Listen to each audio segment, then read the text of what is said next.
আজকে আমি দশম শ্রেণীর ছাত্রছাত্রীদের জন্য একটি মডেল অ্যাক্টিভিটি টাস্ক তুলে ধরেছি প্রশ্ন উত্তর সহ। আশা করি তোমাদের এটি খুব গুরুত্বপূর্ণ বিষয়, একটি প্রত্যেকের কাজে লাগবে।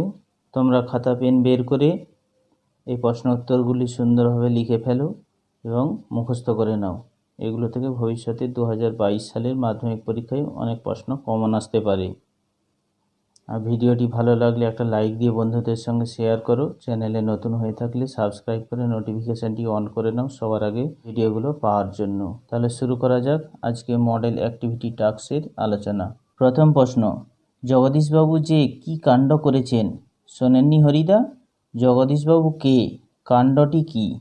1+2 মোট 3 নাম্বার। তো তোমরা এইভাবে লিখবে, আমি যেভাবে লিখেছি। উদ্ধৃত অংশটি কথাসাহিত্যিক সুবোধ ঘোষ রচিত বহুরূপী গল্প থেকে নেওয়া হয়েছে। তারপরে একটা পয়েন্ট করবে। বহুরূপী গল্পে আমরা হরিদার মুখ থেকেই জানতে পারি জগদীশবাবুর পরিচয়। জগদীশবাবু শহরের মধ্যে অন্যতম ধনী বা বিত্তমান মানুষ। তিনি ছিলেন ধর্মভীরু ও কৃপণ স্বভাবের। তারপরের পয়েন্ট, কাণ্ডটি কি, যেটা 2 নম্বরের। এটাতে তোমরা লিখবে, শহরের নামকরা ধনী ব্যক্তি জগদীশবাবুর বাড়িতে এক উঁচুদরের সন্ন্যাসী 7 দিন ছিলেন। তিনি তাকে সেবায় তুষ্ট করে রেখেছিলেন। সেই সন্ন্যাসী থাকতেন হিমালয়ের গুহায়। বছরে একটিমাত্র হরিতকি আহার করতেন এবং তার বয়স 1000 বছরেরও বেশি। এমন উঁচুদরের সন্ন্যাসী সবাইকে এত সহজে পায়ের ধুলো দেন না। তাই কৌশলে জগদীশবাবু কাঠের খড়মে সোনার বোল লাগিয়ে সন্ন্যাসীর পায়ের সামনে রেখে সন্ন্যাসীর পায়ের ধুলো নিয়েছিলেন। এই আশ্চর্য ঘটনাকে প্রশ্নে উদ্ধৃত অংশে কাণ্ড বলা হয়েছে। 1.2, খুবই গরিব মানুষ হরিদা। হরিদার পরিচয় দাও। তার দারিদ্র্যের ছবি বহুরূপী গল্পে কিভাবে প্রতিভাসিত হয়েছে সেটি বর্ণনা করো। 1+2 মোট 3 নম্বর। উদ্ধৃত অংশটি বিখ্যাত কথাসাহিত্যিক সুবোধ ঘোষের বহুরূপী গল্প থেকে নেওয়া হয়েছে। তারপরে 1 নম্বরের অংশটিকে একটি পয়েন্ট করে লিখেছি। বহুরূপী গল্প থেকে আমরা জানতে পারি হরিদা পেশায় একজন বহুরূপী, সংসারহীন, একাই থাকেন এবং খুব গরিব মানুষ। তারপরের পয়েন্ট, এই গল্পের মধ্যে আমরা দেখতে পাই বহুরূপী হরিদার জীবিকার পাশাপাশি তার দারিদ্র্য কবলিত জীবনের এক নিদারুণ ছবি পাওয়া যায়। হরিদা বাস করে শহরের সবচেয়ে সরু কোনো এক গলির ভিতরে ছোট্ট একটি ঘরে। তার উনানের হাঁড়িতে চালের বদলে অনেক সময় শুধু জল ফোটে। অর্থাৎ সব দিন হরিদার কপালে ভাত জোটে না। তার রোজগার 2 আনা, 8 আনা কিংবা সবচেয়ে বেশি 8 টাকা 10 আনার মধ্যেই সীমাবদ্ধ থাকে। তারপরে প্রশ্ন 1.3, কি হেতু মাতো গতি তব আজি এ ভবনে? বক্তা কাকে মাতো সম্বোধন করেছেন? তিনি এই প্রশ্নের কি উত্তর দিয়েছিলেন? উদ্ধৃত অংশটি মাইকেল মধুসূদন দত্তের বীরাঙ্গনা কাব্যগ্রন্থের অন্তর্গত অভিষেক কবিতা থেকে নেওয়া হয়েছে। এখানে বক্তা বীরশ্রেষ্ঠ ইন্দ্রজিৎ বা মেঘনাদ তার ধাত্রীমাতা প্রভাসা রাক্ষসীর ছদ্মবেশধারী ইন্দিরা বা দেবী লক্ষ্মীকে মাতো বলে সম্বোধন করেছেন। পরের পয়েন্ট, ধাত্রীমা প্রভাসার ছদ্মবেশ ধরে দেবী লক্ষ্মী হঠাৎ ইন্দ্রজিতের প্রমোদ কাননে উপস্থিত দেখে ইন্দ্রজিৎ তার কাছে জানতে চেয়েছিলেন হঠাৎ এখানে তার আগমনের কারণ কি। তার উত্তরে ছদ্মবেশধারী দেবী লক্ষ্মী জানিয়েছেন ঘোরতর ভয়ানক যুদ্ধে ইন্দ্রজিতের প্রিয় ছোট ভাই বীরবাহু নিহত হয়েছেন। পিতা রাবণ পুত্রশোকে কাতর। পুত্রের মৃত্যুর প্রতিশোধ নেওয়ার জন্য স্বয়ং যুদ্ধের জন্য প্রস্তুতি নিচ্ছেন। এই নিদারুণ শোক সংবাদ দ্রুত পৌঁছে দেওয়ার জন্যই তার আগমন। 1.4, এ মায়া পিত বুঝিতে না পারি। বক্তা কে? কোন মায়া তার বোধের অগম্য। উদ্ধৃত অংশটি মাইকেল মধুসূদন দত্তের অভিষেক কবিতা থেকে নেওয়া হয়েছে। পরের পয়েন্ট, প্রশ্নে উদ্ধৃত অংশের বক্তা হলেন রাবণের পুত্র রাক্ষসকুলের চূড়ামণি বীরশ্রেষ্ঠ ইন্দ্রজিৎ বা মেঘনাদ।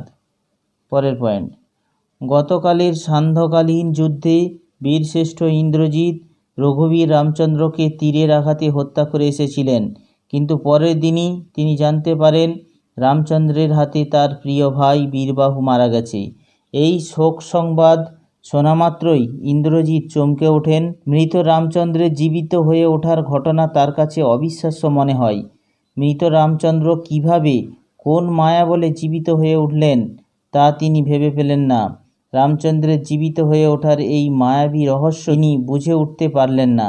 তাই রাক্ষস চূড়ামণি ইন্দ্রজিৎ পিতা রাবণের কাছে জানতে চান এই পামর রামচন্দ্রের অবিশ্বাস্য মায়ার উৎস কী। 1.5 ভদ্রতার অযোগ্য তোমরা, কার প্রতি এমন মন্তব্য? বক্তা কোন পরিস্থিতিতে এমন মন্তব্য করেছেন? উদ্ধৃত অংশটি বিখ্যাত নাট্যকার শচীন্দ্রনাথ সেনগুপ্তের সিরাজউদ্দৌলা নাট্যাংশ থেকে নেওয়া হয়েছে। বাংলার নবাব সিরাজউদ্দৌলা তার দরবারে উপস্থিত ব্রিটিশ ইস্ট ইন্ডিয়া কোম্পানির প্রতিনিধি ওয়াটস এবং তার ইস্ট ইন্ডিয়া কোম্পানির উদ্দেশ্যে প্রশ্নে উদ্ধৃত মন্তব্যটি করেছেন। নবাব সিরাজউদ্দৌলার আদেশ অমান্য করে ইস্ট ইন্ডিয়া কোম্পানি কলকাতায় দুর্গ স্থাপন করে। এই উদ্ধত কোম্পানিকে উচিত শিক্ষা দেওয়ার জন্য সিরাজ কলকাতা আক্রমণ করে ইংরেজদের পরাজিত করে। নবাব তার নানা আলীবর্দী খাঁয়ের নামানুসারে কলকাতার নামকরণ করেন আলীনগর। নবাবের কাছে পরাজিত হয়ে ইংরেজরা আলীনগরের সন্ধি স্থাপন করে। নবাবের সব শর্ত মেনে নিয়ে কোম্পানির প্রতিনিধিরূপে ওয়াটসকে নবাবের দরবারে স্থান দেন, কিন্তু এর পরেও কোম্পানির প্রতিনিধি ওয়াটস নবাবের সেনাপতি ও কর্মচারীদের নিয়ে নবাবেরই বিরুদ্ধে ষড়যন্ত্র শুরু করে সমগ্র বাংলায় আগুন জ্বালানোর পরিকল্পনা করে। এই পরিস্থিতিতে দাঁড়িয়ে ক্রুদ্ধ নবাব সিরাজ ইস্ট ইন্ডিয়া কোম্পানির উদ্দেশ্যেই এই মন্তব্য করেন। 1.6 মনে হয় ওর নিঃশ্বাসে বিষ, ওর দৃষ্টিতে আগুন, ওর অঙ্গ সঞ্চালনে ভূমিকম্প। উদ্ধৃতিটির আলোকে ঘসেটি বেগমের চরিত্র বৈশিষ্ট্য আলোচনা করো। শচীন সেনগুপ্তের সিরাজউদ্দৌলা নাট্যাংশে নবাবের বেগম লুৎফার প্রশ্নে উদ্ধৃত মন্তব্যকে সামনে রেখে ঘসেটি বেগমের চারিত্রিক বৈশিষ্ট্যগুলিকে নিম্নে পয়েন্ট আকারে আলোচনা করা হলো। 1 নম্বর পয়েন্ট, ঘসেটি বেগম অত্যন্ত প্রতিহিংসা পরায়ণা নারী। নিজের পালিত পুত্রের বদলে সিরাজ সিংহাসনে বসায় সে চরম অখুশি হয়, তাই সিরাজের বিরুদ্ধে তার মনে প্রতিহিংসার আগুন জ্বলে ওঠে। 2 নম্বর পয়েন্ট, ঘসেটি ছিল অত্যন্ত জটিল ও কুটিল মনের। সে দেশদ্রোহীর মতো আচরণ করেছে নবাবের বিরুদ্ধে ষড়যন্ত্রের মাধ্যমে। সে সবসময় সিরাজের সর্বনাশ ও প্রতিহিংসা ছাড়া আর কিছুই কামনা করে না। সমগ্র বাংলায় বিদ্রোহের আগুন জ্বললেই সে খুশি হয়। 3 নম্বর পয়েন্ট, ঘসেটি বেগম হৃদয়হীনা চরিত্র। সন্তানতুল্য সিরাজের মৃত্যু কামনায় তার একমাত্র উদ্দেশ্য। নিজে নারী হয়েও কন্যাতুল্য নবাবের বেগম লুৎফার প্রতিও তার কোনো দয়া মমতা নেই। 1.7 আলো তার ভরবে এবার ঘর, কোন আলোয় ঘর ভরে উঠবে? 3 নম্বরের প্রশ্ন। উদ্ধৃত অংশটি বিদ্রোহী কবি কাজী নজরুল ইসলামের প্রলয় উল্লাস কবিতা থেকে নেওয়া হয়েছে। যখন পরাধীন ভারতবর্ষের অবস্থা প্রগাঢ় অন্ধকারে নিমজ্জিত, তখন এই পরিস্থিতিতে একমাত্র প্রলয় অর্থাৎ ধ্বংসের মাধ্যমেই পুরাতন সমস্ত কিছুকে হারিয়েই নতুন দিনের সূচনা হবে। তাই কবি চাইছেন রুদ্রচণ্ড শিবের শক্তি ধরে সমাজের বুকে প্রলয় নেমে আসুক। মহাদেবের মাথায় অবস্থিত বাঁকা চাঁদের আলোয় সমাজের অন্ধকার কুসংস্কার জরাজীর্ণতা মুছে একটা নতুন আলোকিত দিনের সূচনা হোক। এই বাঁকা চাঁদের আলোতেই সকলের ঘর, সমাজ ও দেশ আলোকিত হয়ে উঠুক। জরা মরা মুমূর্ষুরা নতুন করে প্রাণ ফিরে পাক। 1.8 আসছে ভয়ঙ্কর। ভয়ঙ্করের আগমনের পরিস্থিতিটি প্রলয়োল্লাস কবিতা অবলম্বনে আলোচনা করো। উদ্ধৃত অংশটি বিদ্রোহী কবি কাজী নজরুল ইসলামের প্রলয়োল্লাস কবিতা থেকে নেওয়া হয়েছে। পরাধীন ভারতবর্ষে প্রলয় এনে স্বাধীনতাকে ফিরিয়ে আনার জন্য কবি আগত ভয়ঙ্করের আগমন এবং তার আগমনকালীন পরিস্থিতির চূড়ান্ত বর্ণনা দিয়েছেন।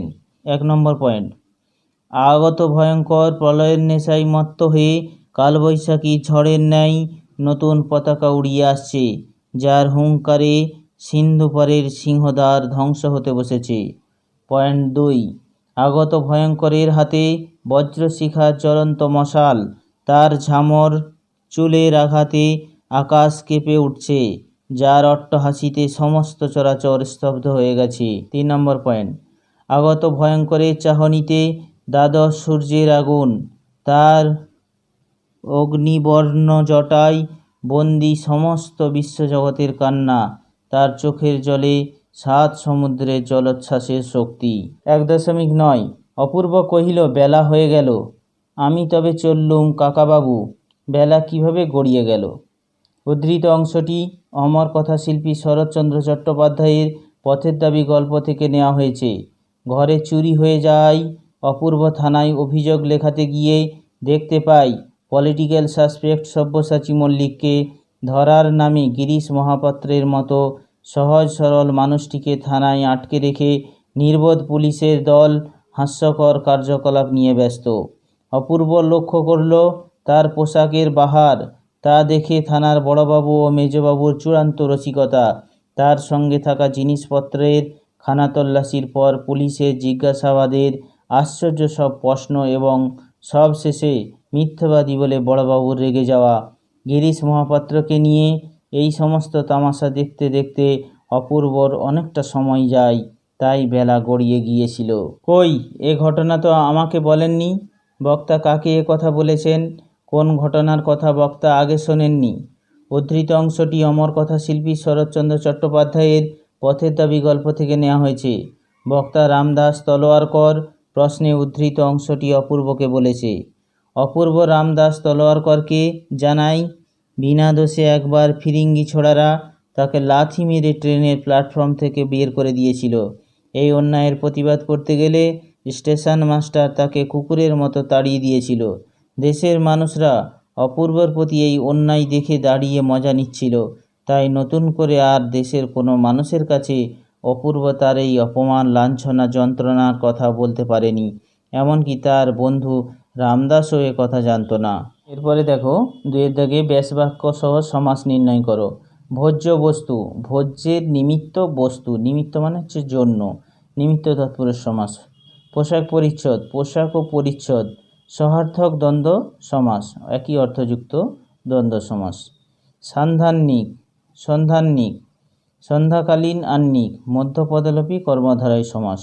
সৃজন বেদন, সৃজনের নিমিত্ত বেদন, সৃজন মানে সৃষ্টির জন্য, বেদনা, সৃজন মানে সৃষ্টি, নিমিত্ত মানে জন্য, সৃষ্টির জন্য বেদনা, নিমিত্ত তৎপুরুষ সমাস। প্রলয়োল্লাস, প্রলয়ের নিমিত্তে উল্লাস, নিমিত্ত তৎপুরুষ সমাস। রথ ঘর ঘর, রথের ঘর ঘর, সম্বন্ধ তৎপুরুষ সমাস। জয়ধ্বনি, জয়সূচক ধ্বনি, মধ্যপদলোপী কর্মধারয় সমাস। সিংহদ্বার, সিংহ চিহ্নিত দ্বার, দ্বার কথা অর্থ দরজা, মধ্যপদলোপী কর্মধারয় সমাস। শিশু চাঁদ, শিশু যে চাঁদ, সাধারণ কর্মধারয়, আর শিশুর ন্যায় চাঁদ, উপমান কর্মধারয় সমাস। প্রলয় নেশা, প্রলয়ের নেশা, সম্বন্ধ তৎপুরুষ সমাস। আরেকটি প্রতিবেদন দেয়া ছিল, লর্ডসে রুদ্ধশ্বাস ভারতীয় ক্রিকেটের জয়। এটা তোমরা বাড়িতে নিজেরা লিখে ফেলবে। যদি না লিখতে পারো তাহলে আমাকে কমেন্টের মাধ্যমে জানাবে, আমি তোমাদের জন্য এটাও লিখে দেব। সকলকে আরও একবার ধন্যবাদ জানাই ভিডিওটি প্রথম থেকে শেষ পর্যন্ত দেখার জন্য। ভালো লাগলে একটা লাইক দিয়ে বন্ধুদের সঙ্গে শেয়ার করো। চ্যানেলে নতুন হয়ে থাকলে সাবস্ক্রাইব করে নোটিফিকেশনটি অতি অবশ্যই অন করে নাও পরবর্তী ভিডিওগুলোকে দ্রুত পাওয়ার জন্য।